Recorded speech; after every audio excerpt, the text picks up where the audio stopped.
ఇక డీటెయిల్స్ చూస్తే సోమవారం ఆంధ్రప్రదేశ్ మంత్రివర్గ సమావేశం జరగనుంది. ముఖ్యమంత్రి నారా చంద్రబాబు నాయుడు అధ్యక్షతన ఉదయం 11 గంటలకు సచివాలయంలో ఏపీ కేబినెట్ భేటీ జరగనుంది. ఈ మంత్రివర్గ సమావేశంలో పలు కీలక అంశాలపై చర్చించనున్నారు. ముఖ్యంగా విశాఖ వేదికగా జరిగే భాగస్వామ్య సదస్సు, జిల్లాల పునర్వ్యవస్థీకరణ వంటి అంశాలపై మంత్రిమండలి సమావేశంలో చర్చించనున్నారు. నవంబర్ 14, 15 తేదీల్లో విశాఖపట్నంలో సిఐఐ భాగస్వామ్య సదస్సు జరగనుంది.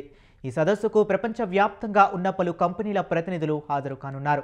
ఈ నేపథ్యంలోనే ప్రభుత్వం ఈ సదస్సును అత్యంత ప్రతిష్టాత్మకంగా తీసుకుంది.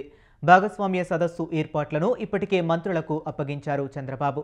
ఈ నేపథ్యంలో సోమవారం జరిగే మంత్రిమండలి సమావేశంలో భాగస్వామ్య సదస్సు ఏర్పాట్లపై మంత్రులను వివరాలు అడిగి తెలుసుకున్నారు.